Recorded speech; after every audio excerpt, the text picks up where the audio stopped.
Mi nombre es Carlos Salvador Granados Canales, originario del departamento de Santa Ana. Pues en realidad en esa situación, en el año 77, la situación estaba bastante crítica, lo que era la situación financiera, ¿verdad? Entonces yo de 11 años quedé huérfano, se murió mi papá. Y yo no tenía de dónde agarrar dinero para... Yo nunca fui a la escuela, porque solo tenía a mi madrecita, ella tenía como 65, 70 años. Entonces ella con requisitos, así vendiendo frutitas, ella los terminó de criar a nosotros. Éramos 3 hermanos más, habían otros 2 más pequeños que mí. ¿Y usted cuántos años tenía? Yo tenía 11 años. ¿No había ido a la escuela? No. Porque antes las escuelas los quedaba muy retirados, los quedaba como 5 kilómetros y había que caminar a pie y había que pasar un río que se lo llevaba uno. Y había que trabajar también. Había que trabajar, entonces yo a esa edad empecé a buscar trabajo y no me daban trabajo así en el campo porque estaba muy pequeño. Ya cuando llegué, obtuve 17 años, yo traté de irme para el cuartel. Pero ¿cómo fue? O sea, ¿vio a alguien que andaba vestido de militar o alguien? No, a mí me gustaba la vida militar, sinceramente. Miraba a los militares. Yo veía, entonces yo le decía a mi mamá, algún día voy a crecer y voy a llegar a la vida militar. Yo no quiero que nadie me vaya a tener de menos, le decía, porque yo veía a algunos que como lo golpeaban, otros así, ¿verdad? Que tal vez no tenían papá y entonces ya... Yo solo me presenté al cuartel, me presenté a la segunda brigada. Eso fue en el 77, en abril del 77. Luego me trasladaron a Sonsonate. ¿Quedó en el 77? En el 77. ¿En qué unidad, camarada? En la segunda compañía porque de Santa Ana me agarraron allá, ¿verdad? De ahí me trasladaron hacia el CIRFA, entonces era CIRFA en Sonsonate, no era destacamento militar número 6, era centro de instrucción de reclutas. En ese tiempo hacía 4 meses en Sonsonate. Ah, ¿de verdad? Luego que hice 4 meses de entrenamiento, lo trasladaban a uno hacia el cuartel que le quedaba más cerca a uno. De ahí ya en el mismo 77 me trasladaron a la segunda brigada. Posteriormente, ahí hice 1 año en la segunda brigada. ¿Qué hacían, Canales, ahí en ese tiempo? ¿Qué hacían? ¿El soldado qué hacía? El soldado lo que hacía nada más el entrenamiento de patio, prepararse uno. No era entrenamiento físicamente así para guerra, ¿verdad? Porque solo era un entrenamiento de patio, como preparaciones para una presentación. Y sí, claro, uno recibía instrucción como para una guerra, ¿verdad? Pero no era ya como ya hoy después, ya del 80 para en adelante. O sea que se les entrenaba como para una guerra sabiendo que no iba a haber guerra, ¿verdad? Pero siempre había entrenamiento. Siempre había entrenamiento, porque el entrenamiento ha sido todo el tiempo. Posteriormente me trasladaron para la segunda brigada, y ahí ya uno salía a hacer maniobras a los cerros. Salía uno a un cerro que se llama El Mirador, que está al norte de la segunda brigada. Ya salía uno a hacer entrenamientos de 3 días. A los 3 días uno regresaba hacia a la base. ¿Y qué tipo de maniobras hacían? Si recuerdo. Pues allí lo que hacía uno era fuego y movimiento. Ponía uno objetivos y allí ya en lo que era polígonos de tiro, primeramente uno, y ahí se hacía el entrenamiento a fuego vivo. Ponía unos globos inflados, entonces ya uno a esos globos ya les iba disparando uno, ¿verdad? Ah, o sea que siempre era entrenamiento.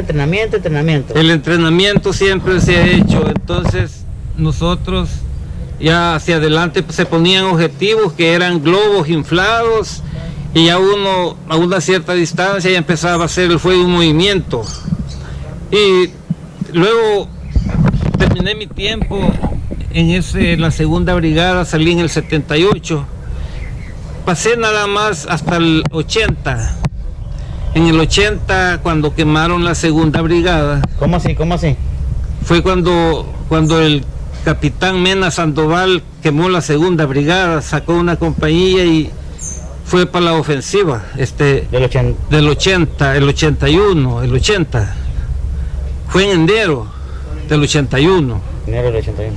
Fue el 10 de enero del 81 que el capitán Mena Sandoval se rebeló contra el ejército y mató, no sé si fue entraron como una visita, entraron hacia el cuartel buscando al capitán Mena Sandoval. Y luego él los equipó adentro en el pabellón y ahí salieron ya ellos equipados, matando soldados adentro del cuartel. O sea que era guerrilla. Era guerrilla. Y ellos entraron como una visita preguntando por el capitán Mena Sandoval. Y ahí mismo le dieron fuego porque adentro había una gasolinera, incluso la segunda brigada. Pero yo ya en ese tiempo, yo ya había salido, no estaba ahí, vaya. Pero le estoy contando esto porque a eso fue que me trajo a ir a meterme al batallón. ¿Qué batallón? El batallón Atracat. ¿En qué año? En el 81. Pero no fue desde su fundación. El 1 de enero, el batallón se fundó el 1 de marzo del 81. Fue fundado por todos los que habíamos llegado allí. Ya en ese tiempo ya estaba ahí mi coronel Monterrosa, coronel Cáceres, Natividad de Jesús Cáceres. Entonces yo, gracias a Dios, pues le doy gracias a Dios porque soy fundador y estuve 9 años ahí en el batallón. ¿Y cómo fue? ¿Usted se fue de casualidad o se dio cuenta que iban a inaugurar Estaban anunciaban que estaban agarrando personal porque estaban fundando el batallón, que iban a ser un batallón de fuerzas especiales. ¿Le llamó la atención? Por lo tanto, me llamó la atención porque también andaban todo el que estaba en la casa y se daba cuenta, el que era guerrillero, que era militar, lo iban a sacar de la casa. Entonces yo le dije a mi mamá que prefería mejor que me mataran con balas frente a frente, con el fusil en la mano, y no que me fueran a sacar y que me mataran como una criatura de la casa. Así que esa es la situación por la que yo me fui a meter a buscar el batallón que se estaba fundando en el 81. Porque yo no quería que me sacaran de las casas los guerrilleros, porque lo sacaban a uno y lo mataban a uno y mataban a la familia, ¿verdad? Uy, terrible. Entonces, esa fue la situación. De ahí pasé hasta el 80. Yo salí de baja el 89, en abril del 89. Luego yo pasé al Comando de Apoyo Logístico, que es la Maestranza. Ah, también estuvo ahí. Pero cuénteme, ¿cómo fue su estadía en el batallón? Porque era bien famoso, el Indio Tlacán. Pues, en realidad fue una unidad especial, ¿verdad? Que creo que no, porque primeramente ahí no entraba ningún personal que fuera civil, solo entraba personal que fuera reservista. Chucas. Solo chucas, ahí no agarraban una persona que fuera civil. Por eso que el batallón se le llamaba de reacción inmediata, porque ya nosotros ya habíamos estado, nosotros ya teníamos entrenamiento militar, y si agarraban personal civil había que prepararlo 3 meses, y esa era una pérdida de tiempo, porque nosotros no teníamos tiempo. ¿Y se necesitaba ya? Nosotros no teníamos tiempo de estar entrenando personal, ¿verdad? Y ahí solo llegaba personal reservista de cualquier unidad. Ahí se le hacían exámenes, si él pues pasaba los exámenes, pues directamente si era chuca, lo dejaba pues, porque ese era el primer requisito, ¿verdad? Que él fuera reservista. ¿Y cómo fueron esas sus primeras salidas al monte, al terreno, pues, a la montaña? En realidad fue uno se sentía alegre porque como uno nunca había andado en el monte así. Era muy distinto a donde había estado. Era muy diferente porque como anteriormente uno se había entrenado nada más así, solo era un entrenamiento. Y allí ya era a fuego vivo, frente a frente con el enemigo, ¿verdad? Allá iba a ser su vida, ¿verdad? Allí era salvar la vida de uno, allí no era solamente de que se iba a dormir en un turno, porque ahí sabía que lo iban a matar. Así que la vida en el batallón fue bonita, pero también fue triste, porque era triste ver cuando caía un compañero en el combate. ¿Se recuerda de algún compañero en especial usted? Pues sí, me recuerdo al principio, el primero que los hirieron aquí fue en el Cerro de Guazapa. Se llamaba, no recuerdo, pero solo el apellido, porque ya hace más de 40 años, fue de apellido Larín. Pero él quedó herido nada más. Fueron el primer enfrentamiento que tuvimos. Entonces, pero nosotros no los deteníamos, nosotros seguíamos hacia adelante, porque esa era la misión de nosotros, ¿verdad? Porque la misión de nosotros era matar o que se fueran, pero la verdad que uno no era la misión retroceder o salir huyendo, no. Y posteriormente, conforme el entrenamiento que uno fue teniendo, ya uno se fue preparando mucho más mejor, ¿verdad? Porque en realidad tuvimos entrenamiento en todos estos cañales aquí que habían aquí en la zona de Chanmico. Aquí esta zona la andábamos a las 12, la 1, a las 2 de la mañana en helicóptero, porque tuvimos entrenamiento con los gringos también. Para el tropatado. Aéreo, tuvimos un entrenamiento aéreo, entonces son historias muy grandes, porque quizás no alcanzaría ni a contar porque fueron 9 años los que yo estuve allí, los que anduve en el monte, entonces tal vez algunas cositas uno se puede recordar, ¿verdad? Porque en realidad hubieron partes que los tocó recoger cuando tal vez ya en el tiempo que habían minas, porque al principio no habían todavía minas quitapié. Cuando comenzaron a operar no habían. No habían minas quitapié, solamente a pura fusilería uno trabajaba, ¿verdad? Pero ya posteriormente, ya después, ya empezaron a poner las minas, ya lo detenían a uno porque ponían de primero empezaron a poner unas minas en tubo de PVC, no era PVC plástico, no, que era de hierro, del caño grueso. Entonces ya esa lo mataba de un solo a uno. Posteriormente inventaron poner las minas en botecitos de sardina, en botes un poquito más grandes de sardina, que eran más grandes, y después inventaron hacer las minas en tubo de PVC, ¿verdad? Para que ya no matara a la gente, no que solo quedara amputada. Entonces ya eso le deshacía el carcañal a la persona, y ya por esa razón ya quedaba amputado. Ya cuando se llevaba al hospital, pues ya a esa persona ya quedaba amputada, le volaban el pie. Así es que así fue como las minas empezaron en el 81.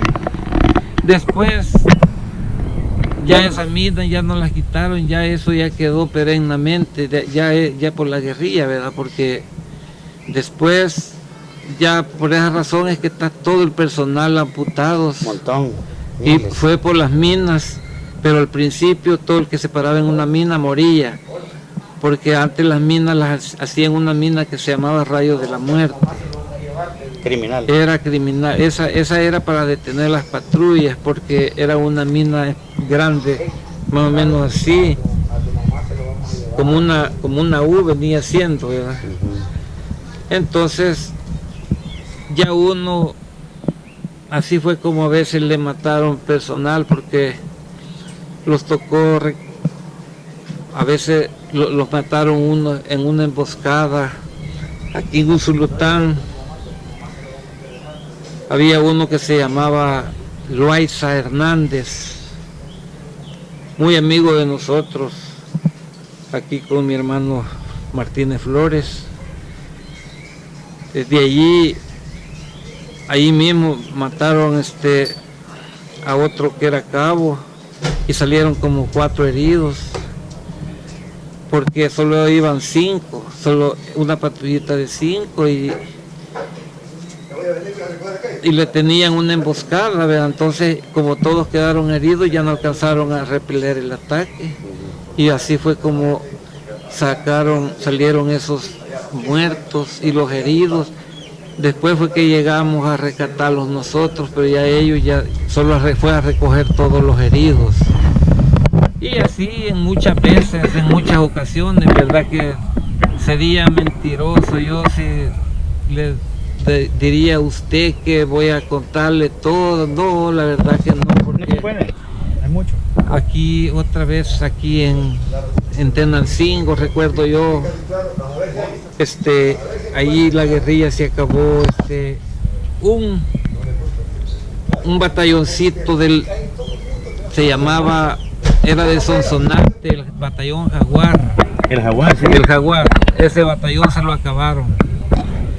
Luego los hablaron a nosotros, los del batallón. Estábamos aquí en la zona de Tenango, aquí por Suchitoto, y empezamos a caminar de noche para ir a rescatar a ese batallón, pero ya cuando llegamos nosotros, ya se los habían acabado a todos, ya casi unos que otros logramos rescatar, que estaban escondidos en unos escombros, se habían escondido.